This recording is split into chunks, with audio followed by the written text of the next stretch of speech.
She stood at the street corner, hunched under the glow of a flickering lamppost, the city's noise humming around her like a dull headache. Rain had soaked through her thin jacket hours ago, but she didn't even notice anymore. Tired didn't quite cover it.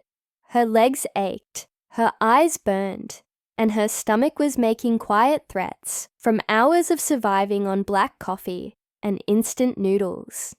Her name was Zara, 24, broke, and juggling 3 jobs just to keep a one-room rented space, barely big enough to stretch in, no parents to fall back on, no safety net, just grit, a beat-up phone, and the will to keep going.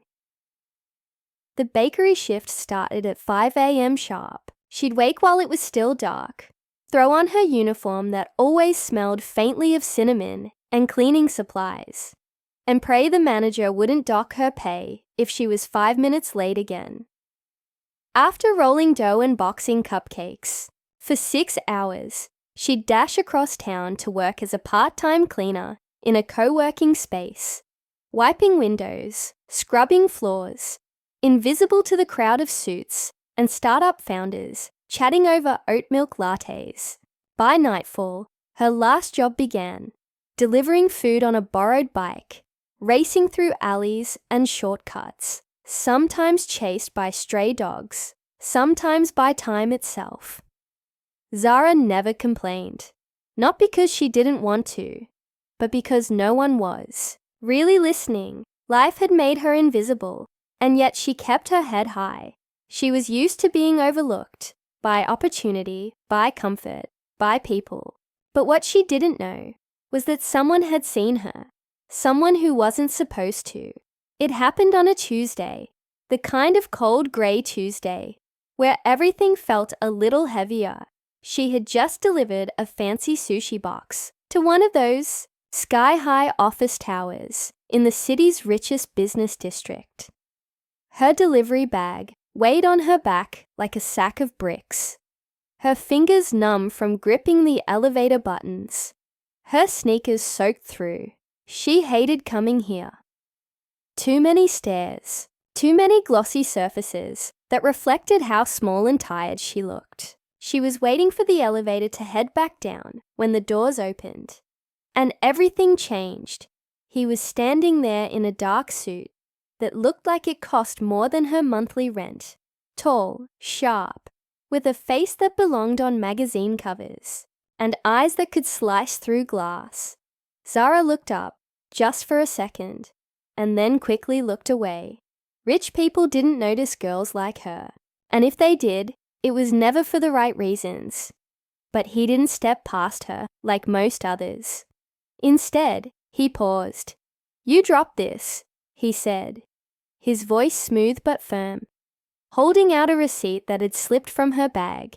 Embarrassed, she muttered a thank you and took it. That should have been the end of it. Just another fleeting interaction. But it wasn't. The next day, he saw her again, and the day after that. Each time, a passing glance, a nod, sometimes a small smile. At first, she thought it was coincidence. Then she began to wonder, was he watching her? She learned his name by accident, Ethan Chen, CEO of one of the fastest growing tech firms in the country. Young, brilliant, absurdly wealthy. The kind of man who made headlines. Not eye contact with delivery girls. But something about Zara seemed to keep catching his attention. He didn't flirt. He didn't condescend. He just noticed. At first, she thought maybe he was just curious. Amused perhaps. Maybe he pitied her. But the way he looked at her, curious, thoughtful, almost like he was trying to figure her out, left her more confused than flattered. She had no time for games. Between her shifts and her unpaid student loans, she had no room in her life for fairy tales. But fairy tales have a way of sneaking in when you least expect them. One night, she was riding her bike back home after a long delivery run when a car sped through a puddle and soaked her from head to toe. Furious and freezing, She wheeled her bike to the sidewalk and tried to shake herself dry. A black car slowed down beside her. The window rolled down. It was him. "Ethan, do you need a ride?" he asked. Not demanding, not mocking, just calm. She hesitated. Everything in her said, "No. Say no. You don't take rides from strangers, even if they're rich and handsome and clean-shaven. Especially then." But something in his eyes made her pause. Not arrogance, not charm, just sincerity, like he meant it, like he cared. She said no. He nodded once and drove off. The next day, she didn't see him, nor the day after that. A strange hollow followed her, like the absence of something she never admitted she noticed. Life went on. Jobs, rent, bills, exhaustion. But in quiet moments, her mind wandered. Why did he care? Did he? A week later, she got called in to clean the executive floor of that same skyscraper. She rarely went up that high. The view made her dizzy. As she moved through the offices, vacuum in hand, someone called her name. "Zara." She turned. It was him. This time, he didn't just nod.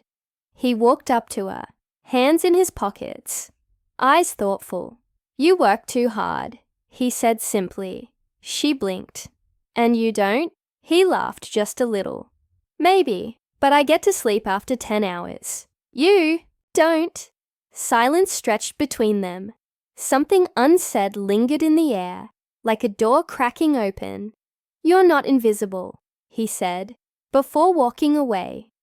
She stood there, stunned, and for the first time in a long time, she felt seen. But what did he want from her? Why was a CEO paying attention to a girl who couldn't afford a winter coat?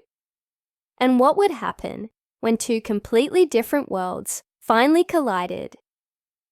The answers weren't clear, but one thing was certain. Zara's life was about to change. Forever. Zara tried to shake it off. Maybe he was just being nice. Maybe he said that to every struggling worker who crossed his path, but his words clung to her like the city's smog. "You're not invisible." No one had ever said that to her before. Not in school. Not at any of her dead-end jobs. Not when she was crying alone in her room with a pile of unpaid bills and a leaking ceiling. So why now, and why him? Still, life didn't stop. The struggle didn't pause. Rent was due in 4 days. Her phone bill was already overdue, and her younger brother, back in their hometown, had messaged her asking for help with his college fees. She couldn't afford distractions, not even handsome, mysterious ones who somehow knew her name. But Ethan didn't go away. He started appearing more often, sometimes during her cleaning shift, sometimes during deliveries.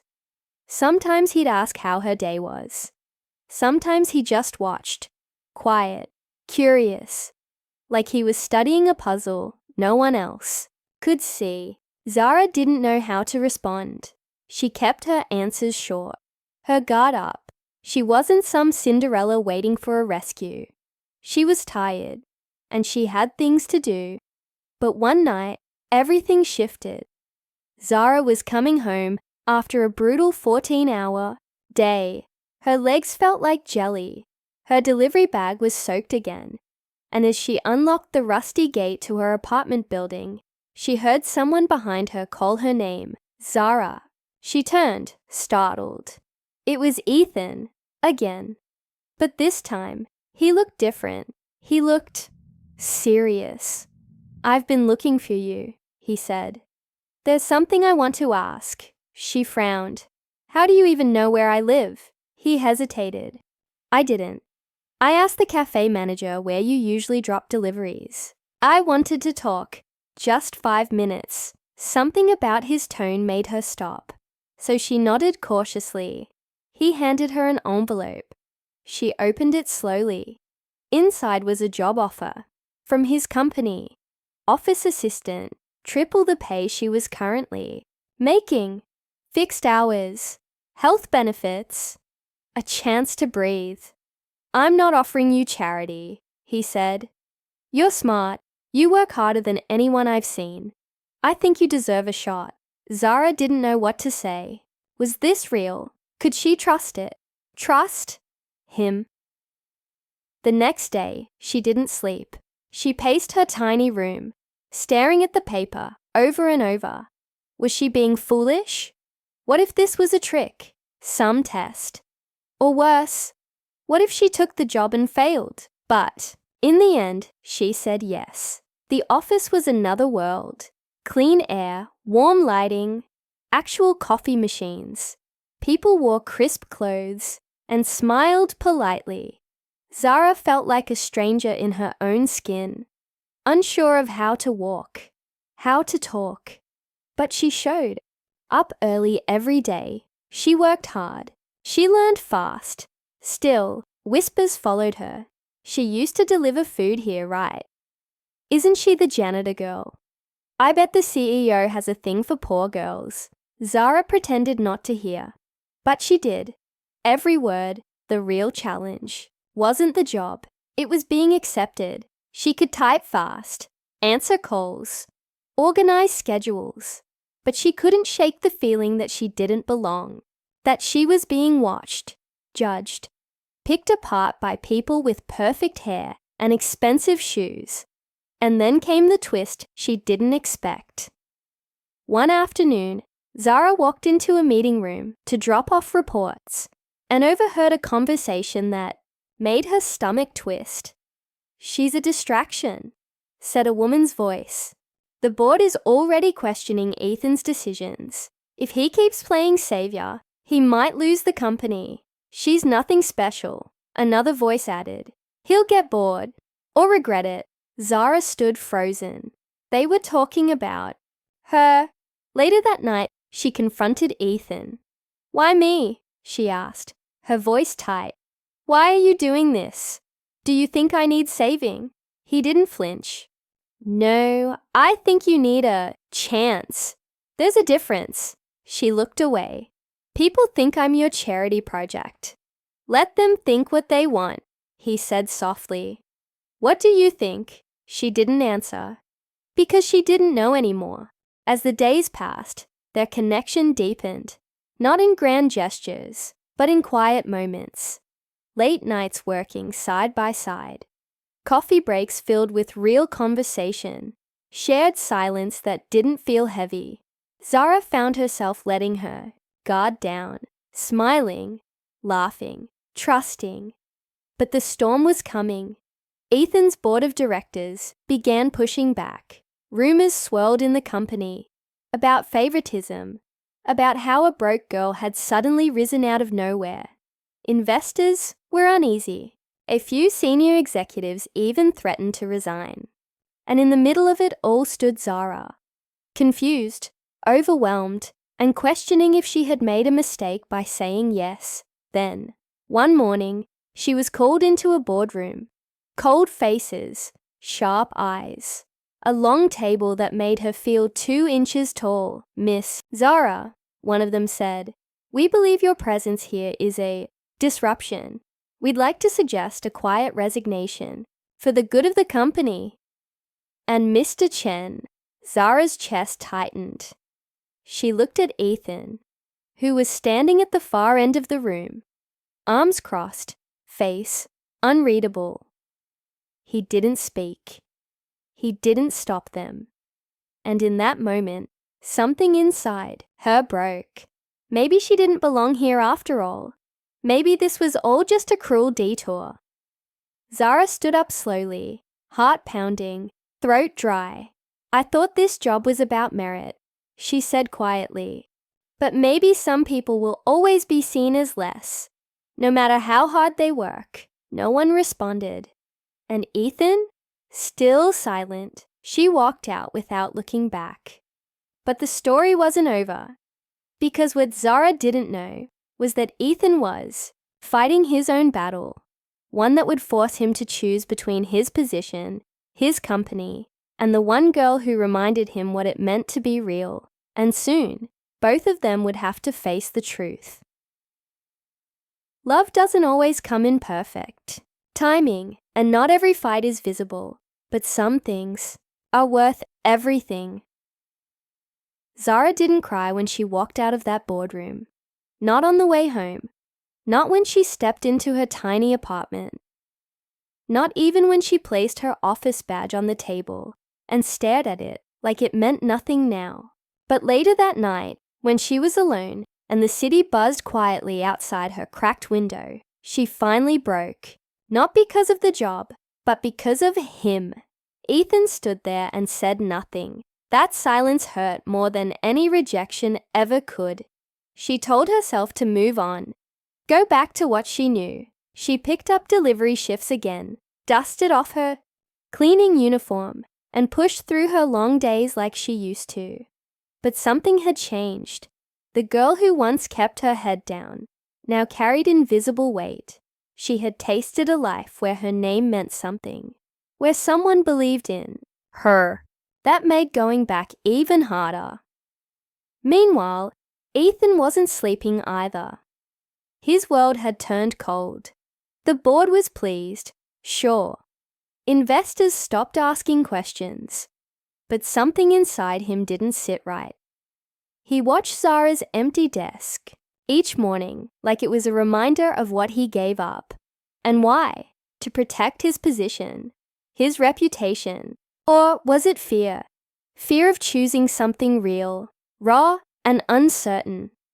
A week passed. Then two. But the silence between them felt heavier than ever. Then one day, during a corporate charity event organized by the company, something unexpected happened. A local news crew was filming a segment on rising community workers, and Zara had been invited, not for being Ethan's ex-assistant, but for her work organizing meals for underpaid gig workers in the city. She'd taken her pain and poured it into something good. Ethan saw the broadcast by chance. There she was on the screen, hair tied back, eyes tired but determined, talking about how the system always forgets the people who hold it up from the bottom. She didn't mention his name once, and somehow that hurt even more.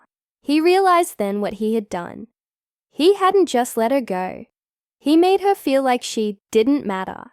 And the truth was, she mattered more than anything. That night, he didn't hesitate. He showed up at her apartment, not in a suit, not with flowers, but holding a takeaway box from the cafe where they first met. When she opened the door, she didn't say a word, just looked at him like she wasn't sure if he was real. "I messed up," he said. "I should have spoken, fought, chosen you." Zara folded her arms.